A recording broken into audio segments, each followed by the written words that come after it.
Alhamdulillah saya istirahat dulu. Al-Habib Al-Ustaz Taufik akan memberi tausiah kepada kita. Nanti kita lanjut lagi salawatnya.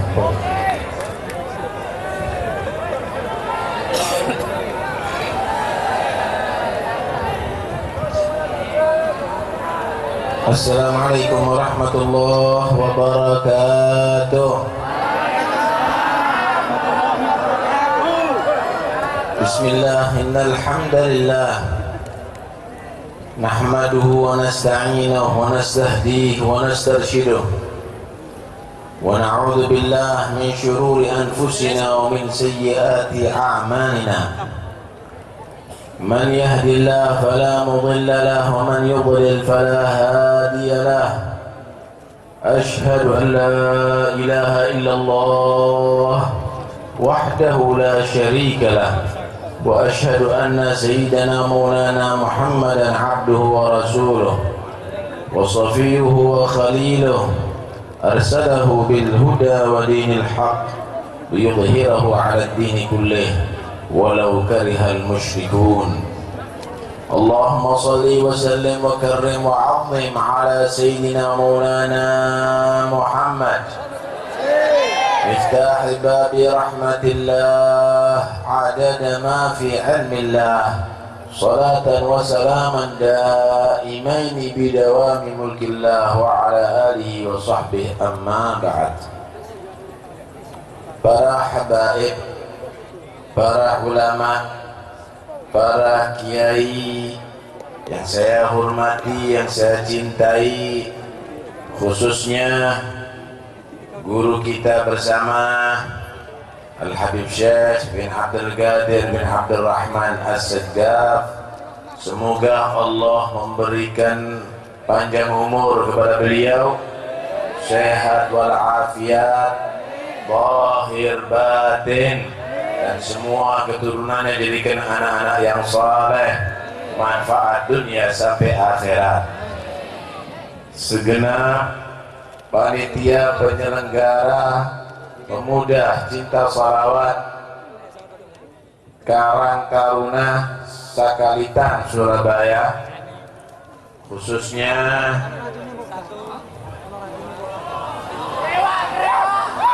saudara kita, mudah-mudahan Allah Subhanahu wa ta'ala beri panjang umur pula, sehat walafiat, manfaat dunia akhirat. Bowo.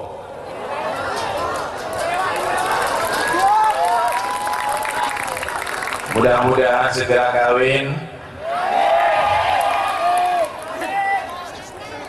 Pejabat pemerintah yang hadir, baik yang sipil, yang Polri atau TNI yang saya hormati, teman-teman Banser yang kami hormati pula, hadirin dan hadirat yang dirahmati Allah Subhanahu wa ta'ala. Bangga sekali melihat pemuda Islam cinta bersolawat kepada Rasulullah. Dikala mereka hanyut dan sudah mengidolakan bintang film, mengidolakan penyanyi, hanyut dalam musik-musik, lagu-lagu rock, disco, dangdut, tetapi pemuda-pemuda Surabaya sekarang berkumpul menampakkan bahwa mereka adalah penggemar sholawat kepada Rasulullah. Insya Allah semuanya akan mendapatkan syafaatnya Rasulullah, menjadi orang yang bahagia dunia sampai akhirat. Anda perlu ketahui, wahai pemuda, Anda ini kekuatannya Islam. Islam itu kuat bukan karena orang tua. Islam itu kuat bukan karena bayi. Islam itu kekuatannya pada Anda, wahai para pemuda. Allah Subhanahu wa ta'ala berfirman dalam Al-Quran, Allahul ladzi khalaqakum min dha'fin thumma ja'ala min ba'di dha'fin quwwatan thumma ja'ala min ba'di quwwatin dha'fan wa syaibah. Allah itu menciptakan kalian semuanya dari dalam keadaan lemah, bayi lemah, nggak ada kekuatan. Kemudian Allah Subhanahu wa ta'ala jadikan kamu menjadi kuat, menjadi pemuda. Tapi ketahuilah bahwa nanti Anda semuanya dari kuat ini akan menjadi lemah dan tua. Berarti kekuatan ada di mana? Lemah, kuat, menjadi lemah dan tua. Kekuatan ada di mana? Ada di masa muda. Kalau pemuda-pemuda Islam menjadi orang yang taat kepada Allah, kalau pemuda-pemuda Islam meramaikan sholat jamaah ada di masjid, kalau pemuda-pemuda Islam gemar berzikir dan bersalawat kepada Nabi, maka disitulah kekuatan Islam, saudara. Tapi kalau pemuda Islam banyak yang mabuk, pemuda Islam banyak yang jadi pecandu narkoba, pemuda-pemuda Islam mereka senang mampir di diskotik, pemuda-pemuda Islam mereka tidak melaksanakan kewajiban sholat dan puasa, maka disitulah Islam melemah. Sekalipun Islam menjadi mayoritas di bumi Nusantara ini akan menjadi lemah. Kenapa? Pemudanya sudah hanyut dalam kerusakan moral. Disinilah kita harus paham bahwa kekuatan itu adalah di masa muda. Allah juga membahasakan di dalam Al-Quran, "Tsumma litablughu asyuddakum, tsumma nukhrijukum tifla, tsumma litablughu asyuddakum," kata Allah. Aku keluarkan kamu dari rahim ibu kamu dalam keadaan bayi, kemudian dengan proses kamu akan menghadapi masa yang kuat, asyuddakum. Kata ulama itu antara 30 sampai 40 tahun. Dalam ayat yang lain Allah sebut pemuda ini ahsan takwim,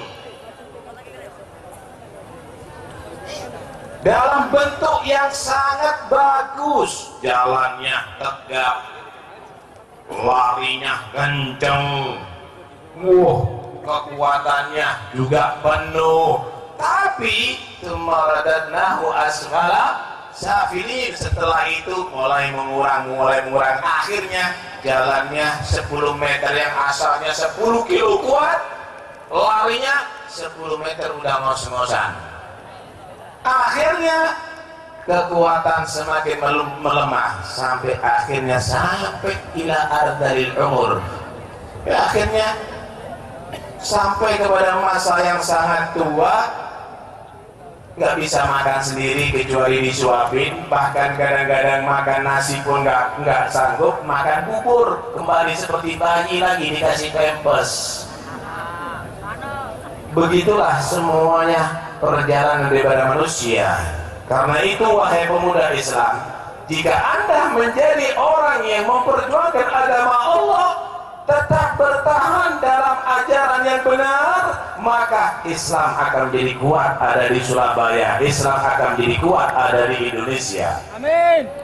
Hadirin sekalian dirahmati Allah, marilah kita tengok sejarah bagaimana pemuda-pemuda yang harus kita ikuti jejaknya. Allah Subhanahu wa ta'ala menceritakan Nabi Ibrahim alaihissalam. Nabi Ibrahim ini mulai kecil nggak setuju dengan penyembahan berhala. Ini nggak masuk akal. Patung dibuat tapi disembah, dijadikan Tuhan. Maka Nabi Ibrahim membuat rencana, udah anak hancurkan aja Tuhannya mereka.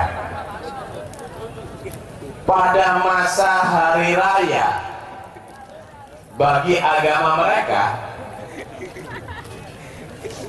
pada masa hari mengaturkan sesajen kepada Tuhan-Tuhan mereka, malam hari biasanya mengadakan acara-acara hura-hura, mabuk-mabuk bersama gitu. Di situ tempat ibadahnya kosong. Nabi Ibrahim masuk. Tuhannya digulung-gulungin kabeh. Dikaprui sama Nabi Ibrahim. Pagi hari mereka udah mempersiapkan sesajen berangkat ke tempat peribadatan, dilihat ngeleset kabeh Tuhannya. Tidur semuanya Tuhannya. Akhirnya lapor kepada raja yang saat itu, yaitu bernama Raja Namrud. Mereka bertanya-tanya, man fa'ala bi'alihatina innahu laminal zalimin. Siapa yang melakukan terhadap Tuhan kita nih? Kok Tuhan dikepruk-kepruk, Tuhan dihancurkan nih? Sangat salah itu perbuatan. Maka di situ ada orang yang pernah mendengarkan bagaimana Nabi Ibrahim dengan kritisnya menolak penyembahan terhadap berhala. Mereka menyatakan qalu sami'na fatan yadhkuruhum yuqalu lahu Ibrahim. Kami mendengar seorang pemuda yang selalu membicarakan Tuhan kita yang bernama Ibrahim. Dikatakan Nabi Ibrahim adalah seorang pemuda. Qalu fa'tu bihi ala a'yunin nas la'allahum yashhadun. Datangkan itu Ibrahim, kata Namrud. Mereka menyatakan, ayo datang panggil Ibrahim di hadapan manusia semuanya, supaya mereka menjadi saksi bagaimana balasan melakukan tindakan yang berbahaya terhadap Tuhan kita, yang melecehkan Tuhan kita. Datangkan Nabi Ibrahim. Ya gentar Nabi Ibrahim. Ulama sebagian menyatakan umur beliau saat itu 16 tahun. Ditanya, kalau anta fa'alta bi ahliyatina ya Ibrahim, benar kamu yang melakukan ini wahai Ibrahim? Qala bal fa'ala kabirum hada fasaluhum in kanu yantiqun. Loh, ini loh, ada yang paling gede ini, kapaknya ditaruh ada di yang paling gede sama Nabi Ibrahim, patung yang paling gede. Ini loh yang melakukan. Coba kamu tanya sama Tuhan kamu, siapa yang melakukan? Mereka bingung. Loh, ini kan patung, nggak bisa jawab. Loh, nggak bisa jawab. Kamu tanya, kemudian kamu sembah. Goblok. Wah, nggak bisa menjawab Nabi Ibrahim. Marah, emosi. Wansuru alihatakum in kuntum fa'ilin. Ayo kita bakar rame-rame ini Ibrahim, kita bantu Tuhan kita. Tuhannya dibantu. Akhirnya seluruh masyarakat ngumpulkan kayu. Nggak ada yang muslim Pak saat itu, semuanya musyrik. Ngumpulkan kayu sampai 1 bulan dikumpulkan, dibakar. Dari kejauhan nggak mampu mereka untuk mendekat kepada api karena gede nabinya. Iblis ngajarin, nggak bisa kamu lemparkan Ibrahim dengan cara biasa, harus pakai petapel alam. Akhirnya diikat kakinya Nabi Ibrahim, tangannya diikat, dilemparkan lewat petapel. Ketika Nabi Ibrahim dalam menuju kepada api, datang malaikat Ibrahim. Datang malaikat Jibril. Malaikat semuanya ini bingung. Ini Ibrahim satu-satunya yang beriman saat itu di bumi. Ini kalau mati, siapa yang akan pertahankan agama tauhid ini? Maka malaikat Jibril datang mewakili seluruh para malaikat, menyodorkan bala bantuan. Ibrahim, kami malaikat mewakili seluruh malaikat, kami siap akan membantu Anda. Apa yang Anda perlukan? Perlu hujan turun sekarang? Kami perintahkan malaikat yang mengatur hujan. Perlu angin menghembus untuk matikan api? Kami perintahkan malaikat yang mengatur angin. Bagaimana jawaban Nabi Ibrahim pemuda ini? amma ilaika fala. Kalau minta tolong kepada kamu nggak perlu Jibril. Kalau minta sama Allah nggak perlu diminta, Allah Maha tahu. Hasbunallah wa ni'mal wakil. Cukup Allah yang akan menolong aku dan aku pasrahkan sama Allah. Bagaimana akhirnya Allah Subhanahu wa ta'ala menjaga hambanya yang tawakal ini? Allah menyatakan kulna ya naru kuni bardan wa salaman ala Ibrahim. Allah mewahyukan api, jadilah dingin dan selamat bagi Ibrahim. Kalau Allah hanya menyatakan jadilah dingin untuk Ibrahim, maka Nabi Ibrahim mati kedinginan dalam api. Tapi dingin dan selamat. Nabi Ibrahim masuk dalam kobaran api seperti Anda masuk ke ruangan AC. Seger, tidak terbakar sedikit pun pakaiannya, tidak hangus kulitnya, kecuali yang terbakar tampar yang mengikatnya. Setelah 3 hari mereka sudah menganggap nih balasannya kalau kurang ajar sama Tuhan berhala. Didapatkan Nabi Ibrahim tambah seger, dikirim makanan dari surga. Inilah gambaran bagaimana seorang pemuda. Nabi Ismail alaihi salam, ketika Nabi Ismail diuji oleh Allah dengan diperintahkan ayahnya untuk menyembelihnya, saat itu umur Nabi Ismail ada menyatakan 12 tahun, masih muda. Falamma balagha sa'ya, ketika Nabi Ismail sudah bisa membantu ayahnya, maka Nabi Ibrahim berkata kepada Nabi Ismail, ya bunayya inni ara fil manami anni adbahuka fanzur madza tara. Anakku, aku melihat kamu dalam mimpi, aku sembelih karena aku diperintahkan oleh Allah mengorbankan kamu. Mana tahu? Gimana pendapatmu? Ini Nabi Ismail. Jawabannya, ya abatif al-matumar satajuduni insyaallah minas sabirin. Ayahku, laksanakan yang diperintahkan Tuhanmu, jangan mundur-mundur lagi. Jangan khawatir, kamu akan mendapatkan anakmu dalam keadaan sabar menerimanya. Ini Nabi Ismail. Kalau Ismail sepanjang Ismail Surabaya, mungkin bapaknya disembelih duluan sama dia. Akhirnya Nabi Ismail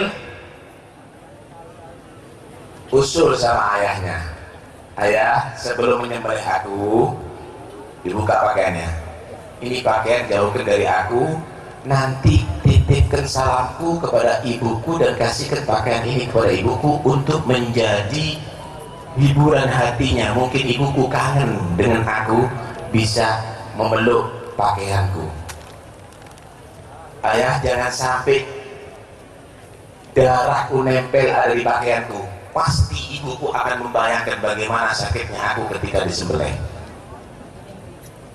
Ayah, tutup mataku sebelum engkau menyembelih aku dan ikat tangan dan kakiku, karena aku khawatir ketika pisau atau pedang itu sampai ada di leherku, aku menjadi takut dan akhirnya aku tidak pasrah pada Tuhanku. Ayah, jangan engkau menyembelih aku sambil melihat, aku khawatir engkau kasihan kepada aku sehingga engkau enggan melaksanakan perintah Tuhanmu. Ayah, sampaikan kepada teman-temanku jangan boleh main di rumah sementara. Aku khawatir nanti itu akan membuat ibuku ingat lagi kepada aku dan akhirnya bisa mengurangi pahala ibuku. Allahu Akbar. Nabi Ibrahim bercucuran air mata dipeluk anaknya Nabi Ismail sambil menyatakan nikmal aun anta li amrillah. Engkau adalah yang paling mulia untuk membantu aku di dalam melaksanakan perintah Allah. Tapi Allah Subhanahu wa ta'ala merencanakan yang terindah, saudara. Ternyata pengorbanan Nabi Ibrahim terhadap Ismail digantikan wa fadainahu bidibhin azim, dengan seekor domba yang besar, dan akhirnya sampai sekarang kita peringati dengan hari raya kurban. Pemuda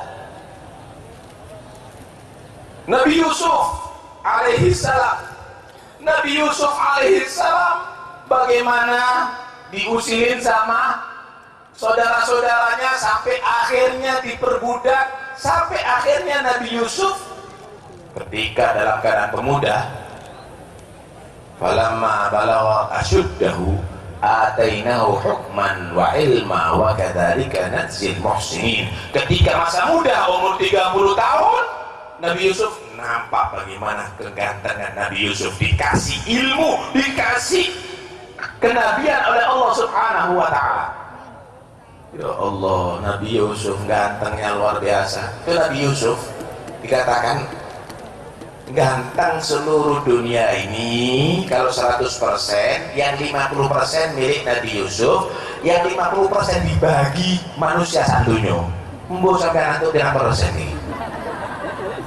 Saking gantengnya Nabi Yusuf itu, sampai akhirnya Zulaikha imra'atul Aziz, istri daripada orang yang sangat terhormat, Perdana Menteri saat itu, kepincut. Zulaikha ini ngerayu-ngerayu sama Nabi Yusuf. Nabi Yusuf adalah pemuda yang taat kepada Allah, nggak mau tergoda. Nabi Yusuf sepanjang dadi. Nabi Yusuf sampai akhirnya dimasukkan ke dalam kamar oleh Zulaikha, dikunci, dibuka pakaiannya, diajak untuk serong. Nabi Yusuf lari. Waghallaqatil abwaab wa qalat haytala qala ma'adallah inna rabbi ahsan mathwaya. Nabi Yusuf dalam keadaan pemuda saat itu. Begitu juga Nabi Musa ketika dikejar-kejar oleh Fir'aun sampai ke Madian, ketemu dengan anaknya Nabi Syuaib dan khidmat kepada Nabi Syuaib, masih muda, belum kawin.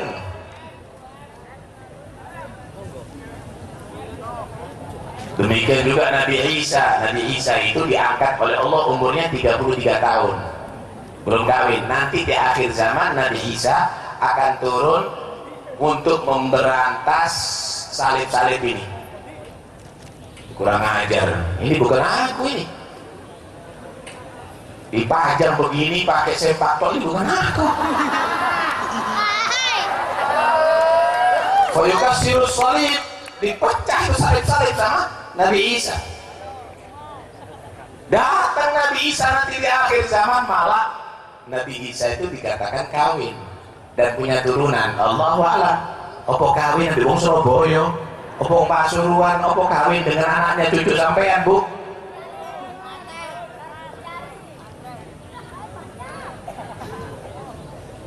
Nabi Muhammad sallallahu alaihi wasallam dalam keadaan berdagang dengan jujurnya sampai akhirnya terjadi perkawinan dengan Siti Khadijah, umurnya masih 25. Nabi Muhammad ketika menjadi hakim untuk menaruh Hajar Aswad, umurnya masih 35. Nabi Muhammad diangkat seorang nabi, umurnya masih 40, pemuda.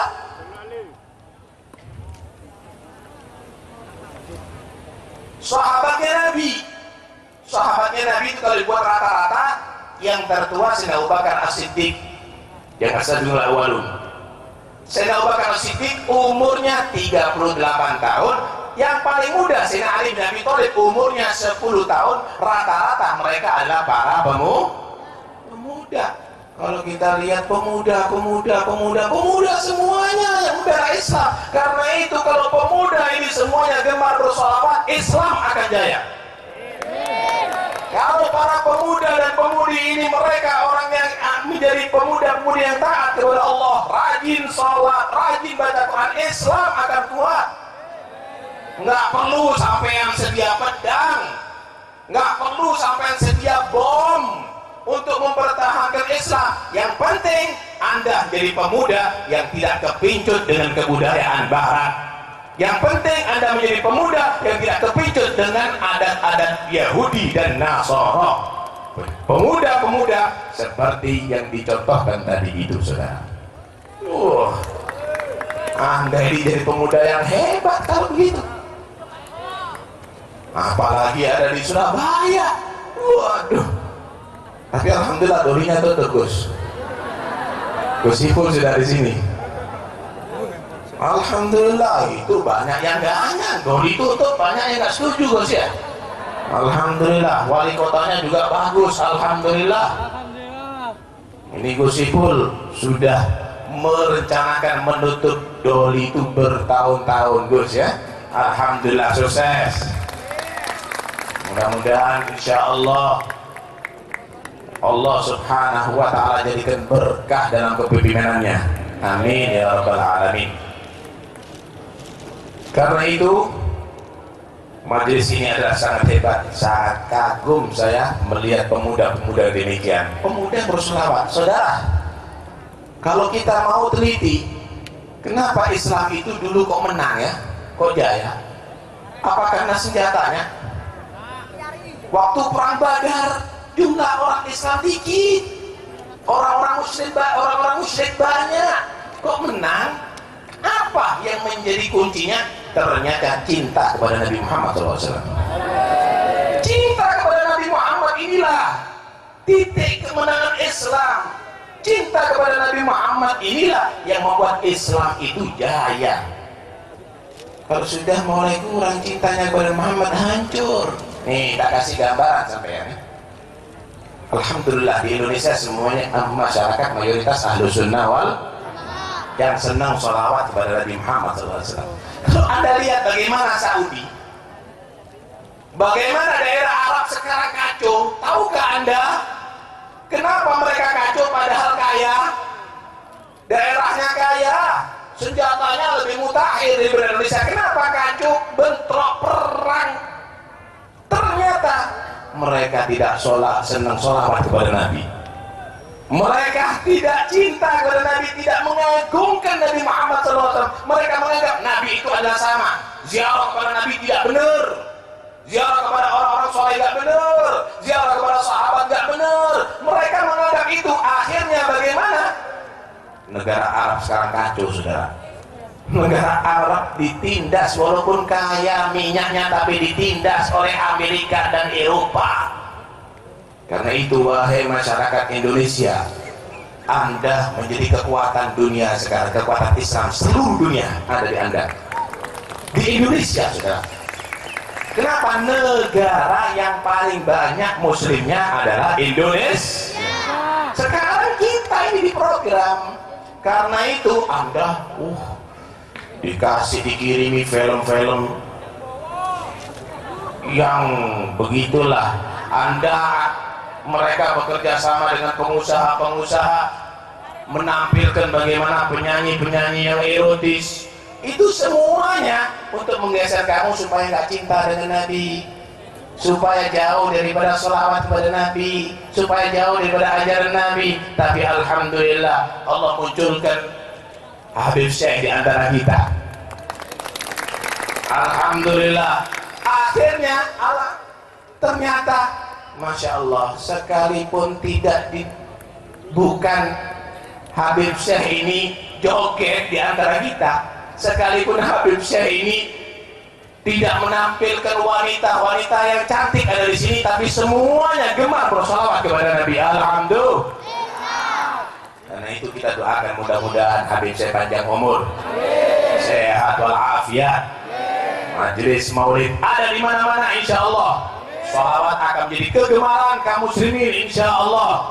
Agungkan Rasulullah, karena mengagungkan Nabi itu adalah titik kemenangan Islam.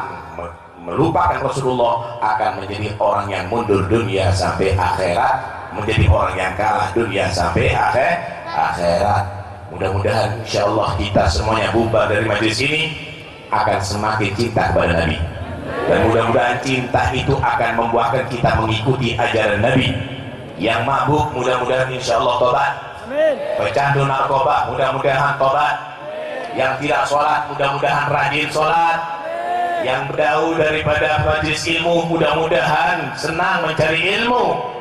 yang dia tadi itu banyak maksiat, mudah-mudahan bertobat kepada Allah Subhanahu wa ta'ala berkat Nabi Muhammad, berkat salawat kepada Nabi Muhammad sallallahu alaihi wa alihi wasallam. Dan mudah-mudahan insyaallah para ulama Allah Subhanahu wa ta'ala beri kekuatan mereka untuk bisa membina umat, mengajak mereka kembali ke ajaran Allah Subhanahu wa ta'ala. Dan mudah-mudahan para pejabat Allah beri kekuatan bisa mengatur kaum muslimin dan mengajak mereka untuk kembali pula ke ajaran Allah Subhanahu wa ta'ala dan Rasulullah. Amin Allahumma amin. Titip terakhir, berapa hari lagi ada pencoblosan.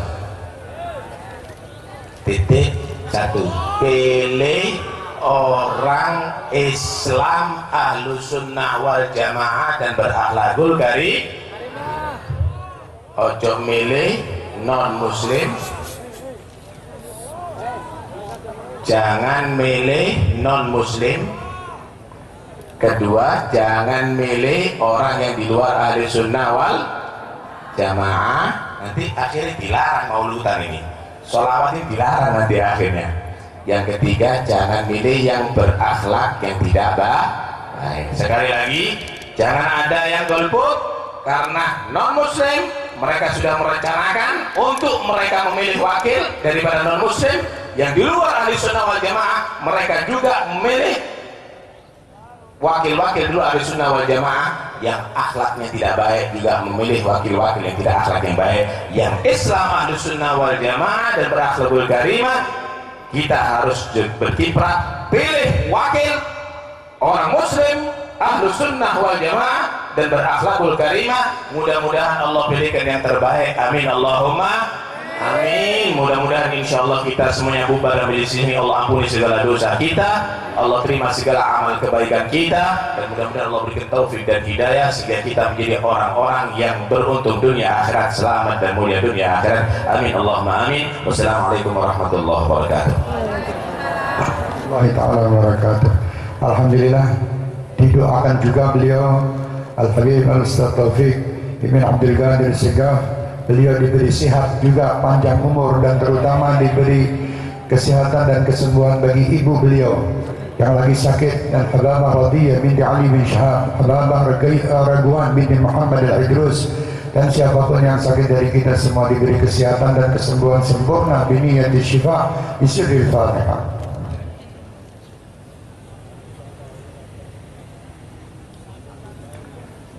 Alhamdulillah, dan mereka saksikan program terbaru Yuk Kita Sholawatan. Ini program ini Gusipul. Yuk Kita Sholawatan di TV 9 secara siaran langsung setiap hari Minggu pukul 20 malam, ya, pukul 20 malam. Dan bagi jamaah Syekh Hermania dimohon kehadirannya di studio TV 9 Surabaya. Masing-masing mendapat door prize. Baru kasih ngatasi gosipel. Tadi apa yang disampaikan Ustaz Taufik mudah-mudahan bisa menguatkan ukhuwah kita Ahli Sunnah wal Jamaah. Walaupun sekarang ini banyak ucapan para ulama sing lambene rusak. Banyak ulama sekarang yang ngaku alim tapi dia menafsirkan Quran menurut akal setan. Jadi dia malah mengizinkan dan menganjurkan umat Islam memilih wong kafir. Berarti dia ya termasuk golongan kufar wong kafir. Hati-hati. Kok aja melu-melu wong edan-edan niku. Kadang wong-wong niku nggih ngaku NU. Kadang mengaku NU, mereka bukan NU, mereka setan-setan di dalam NU. Nggih, dadi nek wong NU sing mengatakan pilih wong kafir, berarti dia bukan wong NU, dia termasuk golongan wong kafir. Ngomong Islam memilih pemimpin kafir. Islam milih Islam, saya kafir milih kafir. Yang kafir jangan milih Islam, keliru. Yang kafir milih orang kafir, sing Islam milih Islam, selesai. Jadi orang lakum dinum kembali, ya kita bingung. Wong Islam kok bingung terus ngomong. Yang Islam pilih Islam, yang kafir pilih kafir. Itu selesai. Dan Islam pun pilih juga orang-orang yang ahli sunnah wal jamaah sing duwe akhlak yang bagus. Sopo terserah, nggih. Niki hasil ahli sunnah juga nih. Niki hasil ahli sunnah. Iso nutup tempat-tempat maksiat dan niki bagus. Milion ini kan pasar. Bukan promosi, bukan promosi. Bos lewat. Arep golek apa nih ora entuk apa. Wis lewat. Nggih. Jangan do padu, ojo dadi golput. Semua milik. Jangan ribut, siapapun yang menang terserah. Minta kepada Allah nih pilih Bismillahirrahmanirrahim, coblosan ahli sunnah wal jamaah. Oke, ini terus lanjut sambutan Gusipul. Ya, waktu dan tempat orang suwi-suwi lah apa-apa, penting pantes-pantes.